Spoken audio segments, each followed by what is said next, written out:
All right, so you're thinking about making that move to Pittsburgh, Pennsylvania. Hold on, pump the brakes just for a minute. You're going to want to listen to this video so you can understand that there are 10 essential things that you need to listen to and consider before making that next move. Hey guys, welcome to the channel. If you haven't been here before, my name is Shane Woodworth. I'm a real estate agent with eXp Realty right here in the Western Pennsylvania, specifically the Pittsburgh, Pennsylvania region. And if you're looking to make, if you're looking to buy, sell, invest, relocate to the area, give me a call, give me a text, send me an email. Best thing to do is check the link down in the description for my Calendly link. That way we can set up a Zoom and see how we can make that nice, easy move for you, as easy as possible when you're relocating or buying, selling, investing here in Pittsburgh. All right, guys, so one of the things you need to consider, one of the 10 that you need to consider before making the move to Pittsburgh, Pennsylvania, is the actual cost of living. The cost of living here in Pittsburgh is extremely low when you consider that compared to other major cities in the United States. When it comes to food, energy, transportation, it ranks lower, and housing, it ranks lower than the other cities in the United States. It actually ranks below the national average for cost of living as well. Now, it does rank higher in the healthcare region. It's about 1%. I think it's like 1.4% higher than the national average for healthcare. So you have that one item is ranked high, but everything else here in Pittsburgh ranks lower than the national average. That's just one thing to consider. All right, so the second thing to consider when you're making that move to Pittsburgh is the neighborhoods and how diverse they are. There's 90 different neighborhoods that make up Pittsburgh. So extreme diversity. You're gonna have walkable communities and you're gonna have non-walkable communities. Most of the neighborhoods in downtown are gonna be walkable. You're gonna have the Mexican War Street, Strip District, Lawrenceville, Mount Lebanon has a little bit of walkability with their downtown area. You're gonna have the Hill District. So if you're looking to not use your car as much and you're not really interested in the bus system or the T-rail or anything like that, then you're gonna wanna live more towards downtown. Or if you're a remote worker and you don't care, or if you don't mind driving your vehicle, then branch out towards other neighborhoods. Maybe the school district is what you like and you're not looking to send your kids to a private school, then you're gonna wanna start looking at some of the public schools that are good and higher ranked, maybe perhaps.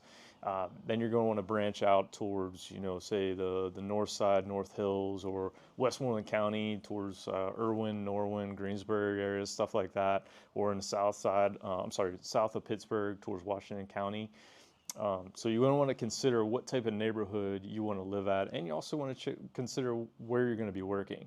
Now, we will be covering on my channel over the next few months. We're going to be covering at least 2 neighborhoods every month. We're gonna specifically pay attention and study those certain neighborhoods. I think the next one I'm going to go over is probably going to be the Mexican War Streets. So if that interests you, make sure you subscribe down below and check that one out, and so you'll be notified when that one comes up. All right, so the third item that you definitely want to consider, and I do have a video of this in the past if you search my channel for it, is the weather here in Pennsylvania, and specifically Pittsburgh, is very, very, it's a cloudy place. It's one of the cloudiest cities in the United States. It's cloudy 306, not 360. It feels like 360. It's cloudy probably 306 days out of the year on average. Okay, so that takes into account partly cloudy days as well. So just overcast days alone, what they consider overcast, is going to be 203 days on average per year. So if you really want the sun, it does happen. Just not very often here in Pittsburgh. So be ready to have a very diverse climate. For instance, yesterday it was 80 degrees, 82 I think it got up to, and I was sweating. I was in a t-shirt and shorts. Today it's 65 degrees right now. It's balmy, it's overcast of course, because it's one of those days. And it was raining this morning, it's gonna rain this afternoon, it's gonna be, thunderstorms. So this is May. So take that into account when it gets to be August, July and August. You're going to have more of the sunny days, obviously. And the rest of the year is going to be mainly overcast or partly cloudy days. Fourth item that you're going to want to consider when you're moving here to Pittsburgh is the job market. Obviously, you're going to want to be able to find a job unless you're retired. We do have a high community population for retired people in the United States. There's one of the highest places to retire is in Pennsylvania. All right, so Pittsburgh is going to be one of the hot spots for business headquarters here internationally and in the United States. A lot of places choose to have their headquarters here in Pennsylvania. It's pretty steady when the rest of the United States seems to be going crazy and unemployment is really high and whatnot. Pittsburgh tends to stay pretty steady along with the housing market here in Pittsburgh. It's not really as affected as the other major cities for some reason. There's a lot of people here, a lot of great educational opportunities, which we'll talk about in the video here. But that brings a lot of people to the job market. And so the healthcare, your educational, professional services, technology, those are all high demand career choices here in Pittsburgh. So there's a lot of opportunities for those companies and those businesses to be here in Pittsburgh. So job opportunities here are pretty high. All right. So let's talk about number 5, the 5th thing to consider. If you don't drive and you have to take public transportation and you don't plan on living downtown like in the Mexican War streets where you can walk to downtown very easily, or the Hill District or Strip District, then you're going to want to consider the public transportation. Now, Pittsburgh has been ranked number 8th in the United States for its public transportation system availability. So there's a lot of buses, a lot of the T-line, T-rail to get around here. It's pretty easy to use the public system around here. Some people say it's a crappy one. From what I've read and understand, I personally don't take the bus. I don't use public transportation because I live outside of the city. But from what I understand, what I've read, there's a large availability of buses and bus lines, and it's pretty easy to use. The average fee for monthly transportation services here is about $98. So compare that to when you're going to drive your vehicle. Like for instance, I have a pickup truck. All right, so I spend $30 a day, $40 a day just going across the city. So if you're traveling a lot, consider public transportation systems. That's gonna lower your cost of living right there. All right, so let's check out number 6. The 6th essential thing to check out is going to be the cultural or entertainment services. There are a ton of things to do here in Pittsburgh. It's just like any other major city. You're going to have your museums, you're going to have your nightlife, you're going to have concerts available all the time. There's plenty of concerts coming here. Stage AE and all these other places, these venues that Pittsburgh have is absolutely amazing. There's tons of museums, the Carnegie Science Center, the Children's Museum. It's amazing what there is to offer here. There's a diverse amount. One thing I could say about Pittsburgh for sure, after living here around the city for the last 6 years, is it's extremely diverse in every aspect, whether it be the neighborhoods, whether it be the entertainment, the culture. All right. One of the great places sorry, I'm getting distracted because there's people driving around and flying around here. I'm at the park. I'm at North Park. But one of the great places to check out is going to be the Pittsburgh Cultural District. Okay, you can check out their website, and that's going to have a big list of things to do.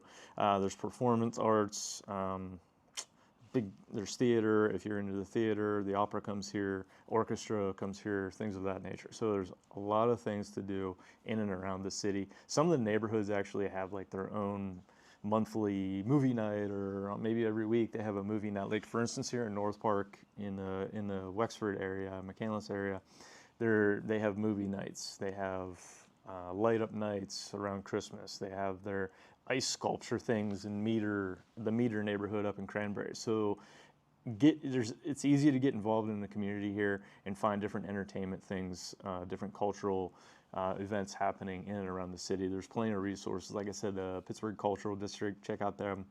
They have all kinds of things that they list what's happening in and around the city right there.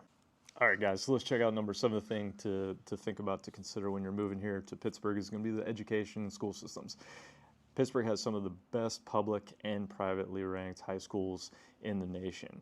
It also has 11 nonprofit colleges within the Pittsburgh area, so it's another thing to consider. Carnegie Mellon, University of Pittsburgh is here. Although I'm a Penn State fan, University of Pitt's here. It's highly ranked, got a lot to offer. Carnegie Mellon, like I said, Duquesne University. There's tons of opportunities here, which we mentioned before, brings a lot of the job market here, because there's so many people graduating every year that are here already in the city, and they're just here ready to go to work. So there's tons and tons of educational opportunities. If you don't like public schools, there's magnet schools, there's all kinds of places that you could send your children to. They don't cost you quite as much as some of the other private schools in the other US cities. Lived in Los Angeles for a while, and my kids, we had to pay for private schools. We weren't happy with public school systems, so we sent them to private school. Man, was it costly. Not as much here. Some of them are pretty highly priced, but not as much as some of the other cities. So it's just another thing to consider. What neighborhood you live in determines what school system you're in, obviously. So if you're planning on sending them to public school, also research where those public schools, what neighborhoods are in those public schools, so you don't end up having to drive them to school every day or pay for a magnet school or whatnot, pay for a private school. All right, so the eighth thing to consider when moving here to Pittsburgh, Pennsylvania is going to be the outdoor activities, and this is my favorite. I'm an outdoor guy. I love to hunt, fish. We hike, bike, golf, there's boating. I love to kayak here at the park. Speaking of parks, there's over 160 parks here in Pittsburgh, 9 county-owned or run parks here in the area. You're only 2 hours to Lake Erie if you want to go up and do some offshore fishing type of thing, if you want to do some charter fishing for some walleye, stuff like that. If you want to go to Pontoon Lake, which I grew up in near Greenville area, Jamestown, north of Pittsburgh, it's about 90 minutes up there to get to Pontoon Lake. It's a man-made lake. Fantastic opportunities to do some boating and fishing in that area. You're only 75 minutes from downtown to Ohiopyle, which provides more hiking and biking and fishing and boating and whitewater rafting type things, activities. So all around Pittsburgh, there's bike trails everywhere. You can take a bike trail from Pittsburgh to Washington, D.C. Plenty of opportunities if you're into the outdoor activities. Some great golf courses here in the area if you're into that. Or if you just want to go for a stroll. For instance, we're here at North Park today, which I spend most of my time, most of my weekends here for a couple hours in the mornings going fishing. Take my kayak out on the lake, or I'll hit some streams around here, do some trout fishing. It's raining today, not at the moment, but it's been raining. It's kind of a crappy day here, of course, because of the weather. But park's filled with people walking, hiking, biking, walking their dogs. It's amazing. There's trails everywhere throughout these parks. So outdoor activities here is definitely an A+ in my book for Western Pennsylvania, for the Pittsburgh region.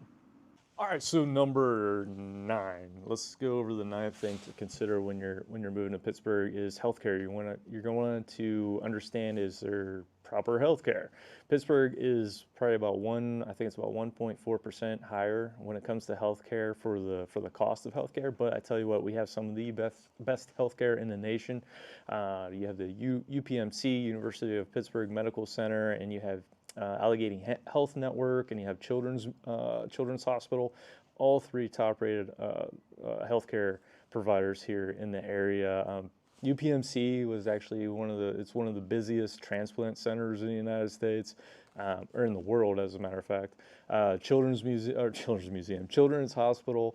Unfortunately, having kids, you're going to go to the hospital, but fantastic for Pittsburgh area is the Children's Hospital provides some of the top-ranked healthcare in the nation. They're in the top 10 for children's services healthcare providers in the nation. So great healthcare here, a little more expensive, but fantastic opportunities, both for job opportunities, as they are high. They do provide a lot of jobs for the area. They bring a lot of job opportunities to Pittsburgh, but the providers themselves, the services are top-notch, some of the best in the nation.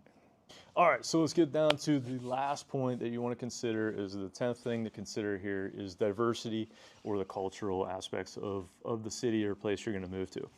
Excuse me. Here in Pittsburgh, it's highly diverse. Like we've talked about, it's been founded by a lot of Polish, a lot of Italians, things like that. We celebrate the Asian History Month here is in May. There's plenty of different diversity cultures to celebrate here in the Pittsburgh area, and you can see that through each individual neighborhood. You can see it in the architecture of the neighborhoods. For instance, if you go down to the Mexican War Streets, which I love, I wouldn't live there myself. It's not my kind of neighborhood, but I love looking at the architecture there. But it really just shows like that era. and it really just concentrates on that one era. So you see that culture there, and then you go over to maybe Mount Lebanon and you see a different culture there, or you go to Polish Hill and you're going to see a different culture over there. So the diversity here is fantastic.